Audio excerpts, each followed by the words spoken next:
I was the nice guy she friend-zoned in college, but after 10 years of self-improvement, I became everything she wanted. So I used her own words to reject her back. Hey Reddit, my name is Victoria, and back in 2016 at Northern State University, I was basically living my absolute best life. I'm not even being dramatic here. I literally was the girl everyone wanted to be or be with. I held the position of Vice President of Alpha Chi Omega, maintained a 3.8 GPA in my pre-med program, and was dating Blake Morrison, the starting quarterback who had these ridiculously piercing blue eyes and somehow managed to get professors to give him extensions he definitely didn't deserve. Life was just easy for me, you know? I had guys lined up like it was a fucking deli counter, each one bringing something different to the table. There was Marcus from my organic chemistry class who was already talking about medical school. His family had an established practice in Boston that he was set to join. Then there was Tommy Castellano, whose dad owned half the commercial real estate in the city. Tommy drove a brand new Audi and would let me borrow it whenever I wanted, no questions asked.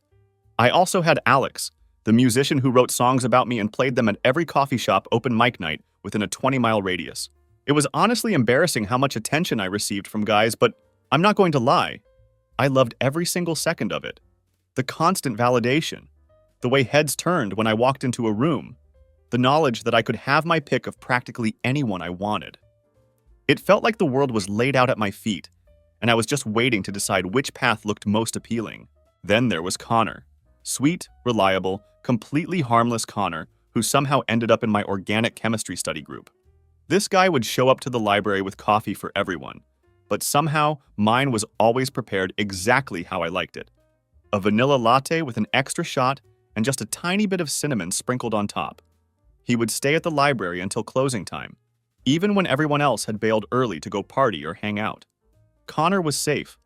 That's honestly the best way I can describe him. He was maybe 5 feet 10 or 5 feet 11 on a good day, soft around the middle in that way that suggested he preferred video games to hitting the gym. Connor shopped exclusively at thrift stores, which he somehow tried to pass off as being environmentally conscious instead of just admitting he was broke. His car was this ancient Toyota Corolla that made weird grinding noises whenever he turned left. And I remember thinking how vastly different that was from Tommy's sleek Audi or Blake's lifted truck that probably cost more than most people's annual salary. I knew Connor liked me. God, how could I not know? The way he would absolutely light up whenever I walked into a room was impossible to miss. He would find excuses to text me about assignment due dates that we both already knew by heart, and he always volunteered to be my lab partner, even though I was honestly terrible at chemistry and probably brought his overall grade down. It was sweet, really, but also kind of predictable and safe. Like having a loyal puppy that follows you around everywhere, always hoping for a pat on the head. When fall semester rolled around, everything changed. Blake and I had finally called it quits for good after I caught him cheating with some freshman cheerleader, because of course he was. It was so predictable and cliche that it almost hurt more than the actual betrayal. That's when Connor decided to make his move. We were sitting in the library together, just the two of us since everyone else had already left for fall break. The place was practically empty, except for a few dedicated students cramming for finals. Connor just blurted it out, completely out of nowhere. He asked if I wanted to go to dinner with him, like an actual date dinner, not just our usual group study sessions where we'd order pizza and argue over molecular structures. I remember looking at him, sitting there with this hopeful expression on his face, his eyes bright with nervous anticipation. I just couldn't do it. Don't get me wrong, Connor was genuinely a good guy. Probably the best guy I knew if I'm being completely honest about it. But he wasn't exciting. He wasn't the kind of guy who made other girls jealous when they saw us together, or who looked good in the photos I'd post on Instagram. Why would I settle for hamburger when I could have steak, you know? So I gave him the speech, the one every girl has memorized by the time she's 20 years old. I told him how much I valued our friendship, how he was like a brother to me, how I didn't want to ruin what we had by complicating things with romance. All the greatest hits, delivered with practiced sincerity. I watched his face just completely fall, that puppy dog expression crumbling into something that made me feel like the biggest bitch in the world.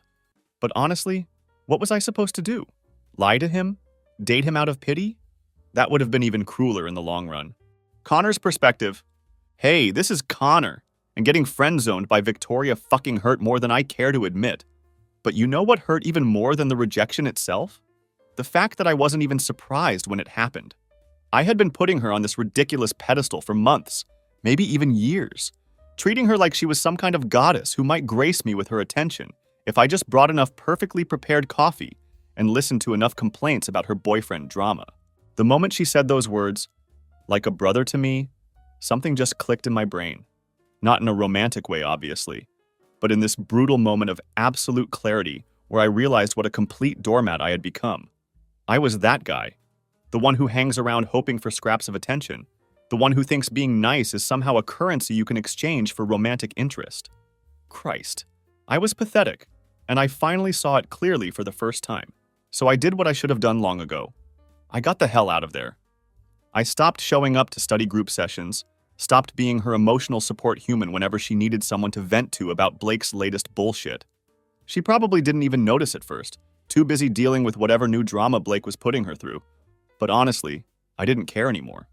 I was done being the backup plan, done being the safe option she could always count on to be there waiting.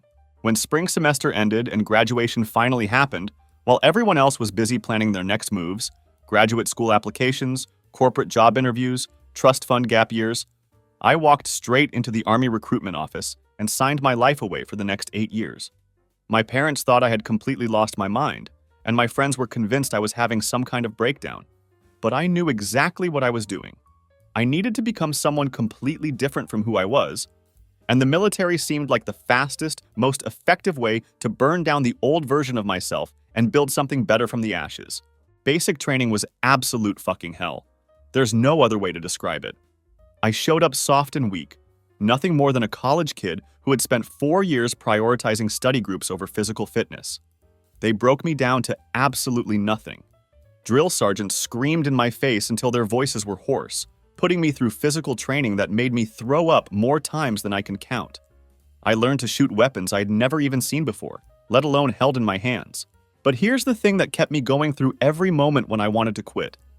Every single time my body was screaming at me to give up and go home, I thought about that moment in the library with Victoria. I remembered how small I felt, how pathetic and powerless. That memory became my fuel, driving me forward when everything else told me to surrender. The transformation wasn't just physical, though. Losing 30 pounds and gaining actual muscle definition definitely didn't hurt my confidence. The real change was mental. The Army teaches you that your comfort zone is your greatest enemy, that the only person truly responsible for your success or failure is you. No more waiting around for someone else to notice how nice you are. No more hoping that being a good friend will somehow magically transform into something more meaningful. Afghanistan was where everything really solidified and changed for good. I did 2 deployments there, 18 months total in a place where being soft, weak, or indecisive could get you or your entire squad killed in an instant. I learned to make decisions quickly and decisively, to follow orders without question, and to handle pressure that made college stress look like an absolute joke. I made sergeant by my 2nd deployment, which was pretty impressive for someone who had started out as soft as I was. But it wasn't all combat operations and following orders from superior officers. I spent my downtime actually bettering myself instead of pining after someone who had made it crystal clear she didn't want me.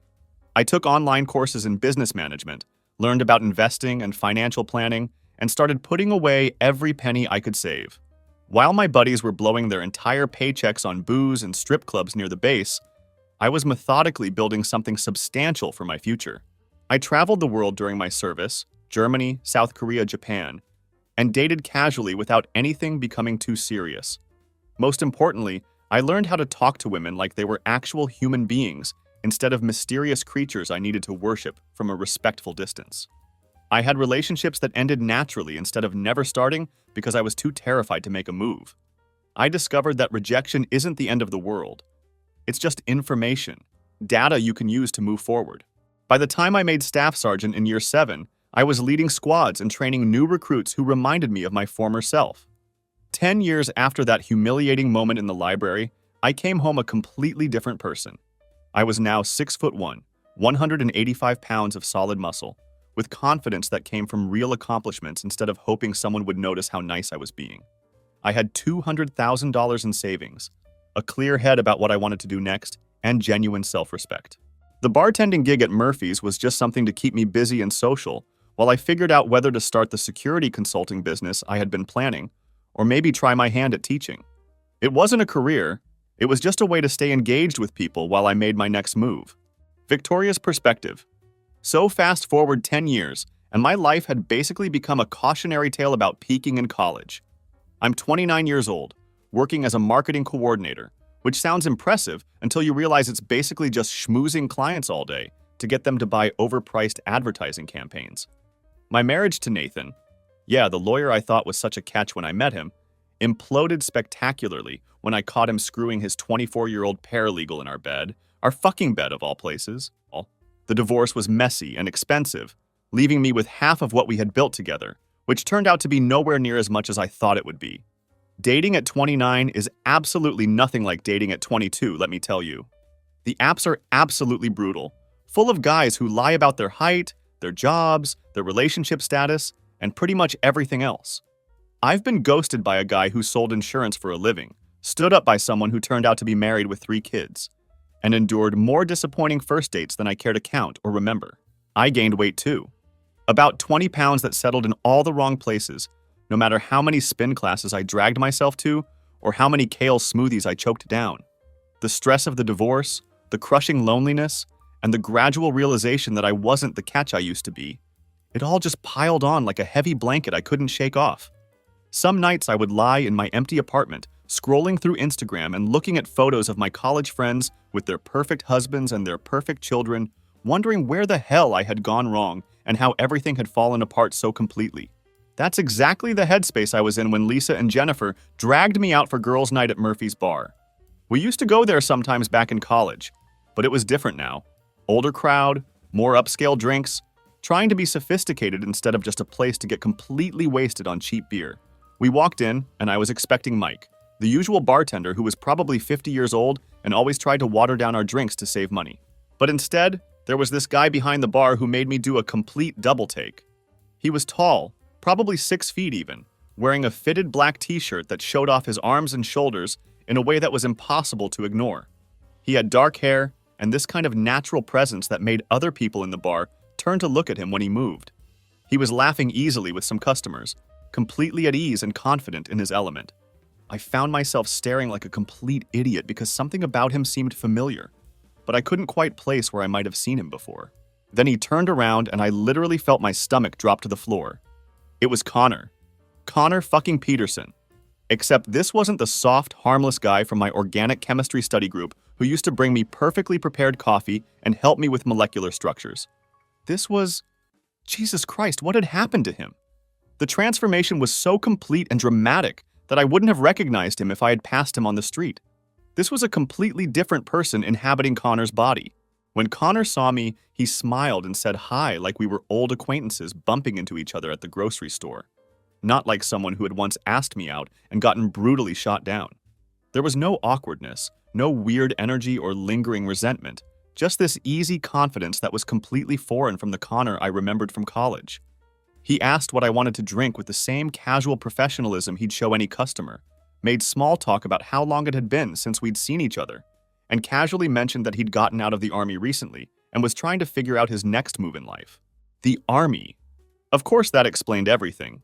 The dramatic physical transformation, the newfound confidence, the way he carried himself like someone who had seen things and done things that actually mattered in the world.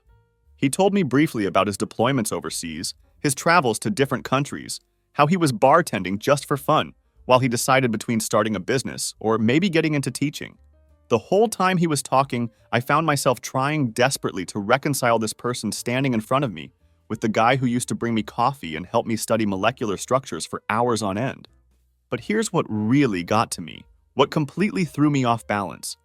He wasn't flustered or nervous around me at all. The old Connor would have been hanging on my every word, asking detailed questions about my life, trying desperately to keep the conversation going for as long as possible. This Connor was polite and friendly, sure, but he was completely unimpressed by me. It was like I was just another customer to him, not the girl he used to worship from afar and build his entire college social life around. I started coming back to Murphy's after that night. Not obviously, not like I was stalking him or anything creepy like that, but I would casually suggest Murphy's when my friends and I were picking places to go for drinks. Or I'd stop by for a quick drink after work if I happened to be in the area for some completely legitimate reason. Each time I visited, I learned a little bit more about who Connor had become over the past decade, and each time I found myself more and more drawn to this new version of him, this confident, worldly, attractive man who had somehow emerged from the shy, soft guy I used to know. Connor's perspective? I noticed Victoria's visits pretty much immediately, and the pattern was obvious as hell. She hadn't set foot in Murphy's once during my first month working there, but now suddenly the same person was showing up 3 times in 2 weeks? The first time could be pure coincidence, the second time might be chance. But by the third visit, I knew exactly what was happening and why she was really there. She would come in with different friends each time, always making sure to chat with me while ordering drinks, always positioning herself at the bar where we'd have to interact. She started asking questions about my workout routine, complimenting how different I looked compared to college, mentioning how impressive my army stories were, and how much I'd clearly grown as a person. Classic moves, and I recognized every single one of them because I'd seen them deployed on other guys countless times back in college. The hair flip when she laughed, the casual touches on my arm when she was making a point, the way she'd lean in slightly when talking to me. It was all textbook flirtation. The funny thing is, 10 years ago, I would have been over the moon with excitement. I would have read way too much into every smile, every casual question about my schedule, every time she seemed genuinely interested in what I was saying. I would have convinced myself that this was my second chance, that maybe she had finally realized what she'd been missing all along and was ready to give us a real shot. But I wasn't that guy anymore, and I could see exactly what this was with perfect clarity. She was attracted to the upgraded version of me, the one with muscles and confidence and stories about places she'd never been. She wasn't interested in Connor the person. She was interested in Connor the project that had finally paid off and become worth her time. It was honestly kind of fascinating to watch from the other side, like studying human behavior from a completely different perspective. Don't get me wrong, Victoria was still attractive, maybe not quite as stunning as she had been in college, but age had been relatively kind to her even if life hadn't been particularly generous. She still had that smile that used to make me forget how to form complete sentences and turn me into a stammering mess. But over the years, I had learned the crucial difference between wanting someone and actually liking them as a person, between being physically attracted to someone and being genuinely compatible with them on a deeper level. The Victoria sitting at my bar flirting with me wasn't someone I particularly liked as a human being. She was desperate in a way that was almost palpable, calculating in her approach, trying way too hard to recapture something that had never really existed in the first place. There was an underlying desperation to her interactions that made me feel more pity than attraction, like watching someone trying to relive their glory days long after the spotlight had moved on. After about a month of these regular visits and increasingly obvious attempts at flirtation, she finally decided to make her move. She came in on a Thursday night when the bar was quieter than usual, ordered a martini that she clearly didn't really want and barely touched, and started laying it on thick with a performance that felt rehearsed and artificial. She told me how amazing it was to reconnect after all these years, how she had always wondered what had happened to me after college, and how she would absolutely love to catch up properly over dinner sometime soon. The whole performance was so obviously rehearsed and calculated that I almost felt bad for her. It was like watching someone deliver lines they had practiced in the mirror, trying to hit all the right notes, but missing the authenticity that would have made it genuine. That's when I decided to end this charade once and for all. Not cruelly, not to get revenge or make her feel small and humiliated, but because dragging it out any longer would have been unfair to both of us. When she suggested dinner with that hopeful expression on her face, I just looked at her calmly and smiled in the same friendly way I'd been doing all evening. "That's sweet, Victoria," I said, maintaining that same easy demeanor. "It really would be good to go out for dinner someday. Just to be clear, though, we're just friends, right? Like a brother." The look on her face was something I'll never forget for the rest of my life. Complete shock. Like the idea that someone might not want her romantically was physically impossible for her brain to process. It was as if I had just told her that gravity worked in reverse or that the sky was actually green. She tried to laugh it off, saying, "Of course," with this forced casualness that fooled absolutely no one. But I could see her entire world shifting and crumbling in real time. For probably the first time in her adult life, someone she actually wanted had turned her down flat, and she had absolutely no idea how to handle that reality. She left pretty quickly after that exchange, mumbling something about meeting friends elsewhere, and I went back to work like nothing significant had happened. Because honestly, from my perspective, nothing particularly meaningful had happened at all. I wasn't angry with her, wasn't trying to hurt her or make her suffer, wasn't feeling vindicated or satisfied by getting some kind of revenge. I was just completely indifferent to the whole situation. The girl who used to occupy so much space in my head and dictate so many of my emotional ups and downs was now just someone from my past who had briefly wandered back into my present without making any real impact. A couple of the regular customers at Murphy's asked if I knew her after witnessing our interaction, mentioning that she seemed pretty interested in me and wondering if there was any history there. I just shrugged casually and said we had gone to college together. Old news, ancient history, not worth discussing in any detail. I had more important things on my mind. A business plan to finalize for my security consulting venture, a scheduled call with my army buddy about potential partnership opportunities, and a life to build that had absolutely nothing to do with settling old scores or proving points to people who didn't matter anymore. The whole situation just reinforced what I had learned over the past decade of genuine personal growth. Your worth as a human being isn't determined by who wants you or who doesn't want you. It comes from knowing who you are as a person and being completely comfortable with that identity, regardless of external validation from others. Victoria could come back tomorrow and throw herself at me with renewed desperation, or she could never show up at Murphy's again, and either scenario would be perfectly fine with me. I was genuinely indifferent to her choices because they had no bearing on my life or my happiness. Victoria's perspective: the drive home from Murphy's that night was a fucking nightmare that I'll never forget. I managed to keep my cool and maintain my composure until I got to my car, but the second I was alone in the parking lot, I could feel everything crashing down around me like a house of cards. My hands were actually shaking as I started the engine, and I kept replaying Connor's words over and over in my head like some kind of cruel broken record. We're just friends, right? Like a brother.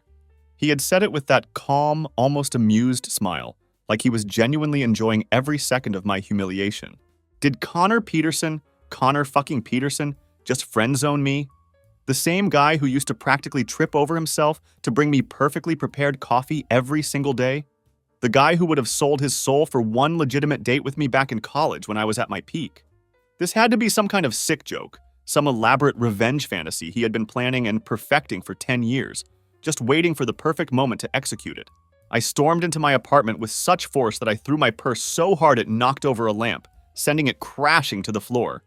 I stood in front of my bathroom mirror for what felt like hours, staring at myself and trying to figure out what the hell had gone wrong with my approach. I looked good tonight.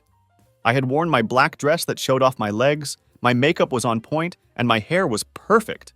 So what was wrong with me? Was I really not attractive anymore? Had I actually let myself go that much without realizing it? I fell onto my couch and finally let the tears come.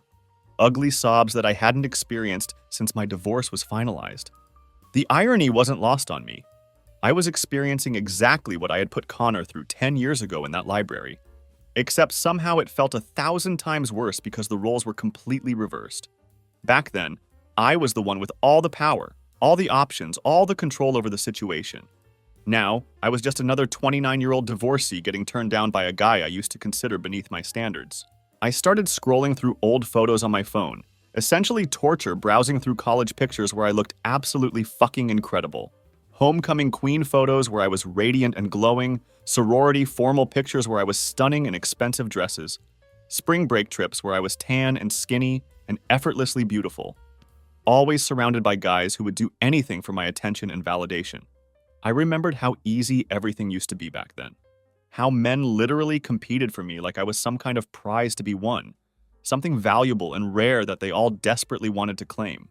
But now I had my failed marriage hanging over my head like a dark cloud, my string of disappointing Tinder dates that led nowhere, and the crushing realization that guys my age now looked right through me like I was completely invisible. Like I didn't even register on their radar as someone worth considering or pursuing. The next morning, I called an emergency brunch with Lisa and Jennifer, showing up looking like absolute hell. I wore sunglasses indoors like some kind of tragic cliche, ordering mimosas at 10 in the morning because I needed alcohol to get through this conversation.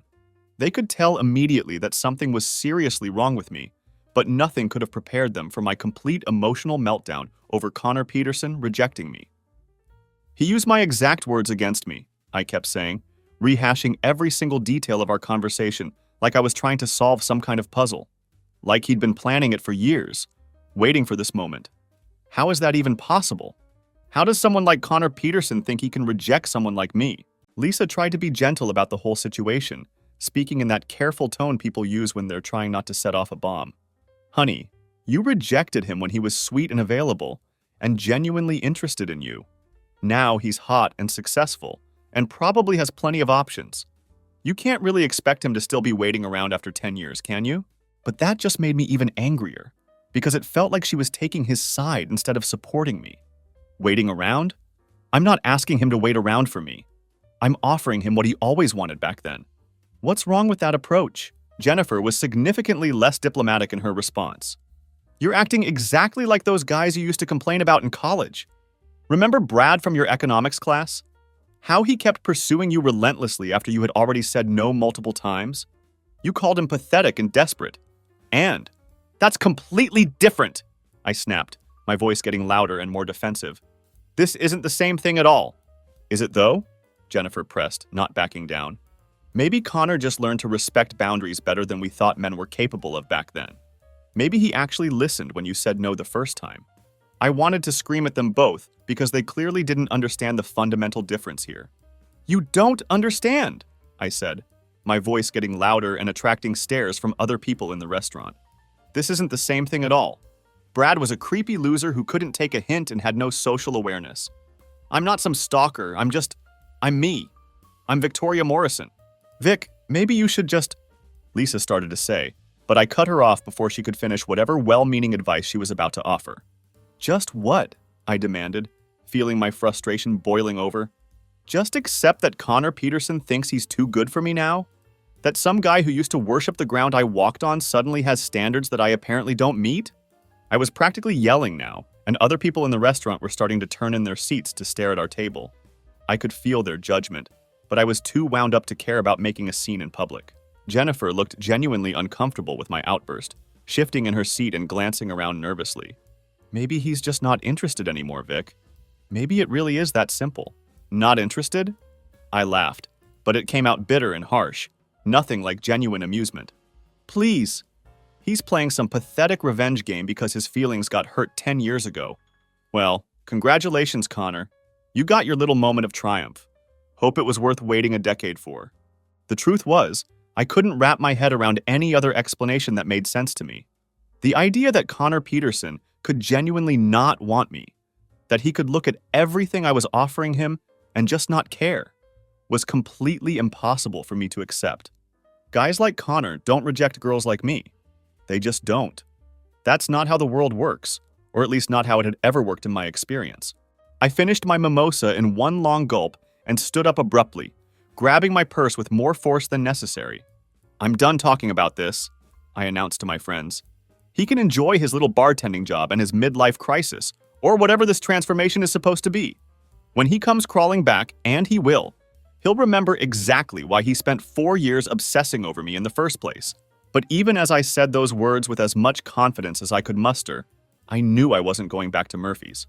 Not because I had suddenly developed any dignity or self-respect, but because I couldn't handle seeing that smug look on his face again. I couldn't bear the thought of him looking at me with that same calm indifference, like I was just another customer who meant absolutely nothing to him. Some battles aren't worth fighting, even when you know you should win. Even when every fiber of your being tells you that victory should be inevitable, that the universe owes you this one thing because of who you are and who you used to be. But sometimes, the world doesn't care about your expectations or your sense of entitlement. Sometimes the guy you rejected grows up, moves on, and builds a life where you simply don't matter anymore. And sometimes, that realization hits you like a truck when you're 29 years old, sitting in a restaurant trying to explain to your friends why someone you once considered beneath you doesn't want you back. The worst part wasn't even the rejection itself. It was the complete indifference behind it. If Connor had been angry or bitter, if he had wanted to hurt me or make me suffer, at least that would have meant I still mattered to him in some way. But this casual dismissal like I was nobody special, that was so much worse than any revenge could have been.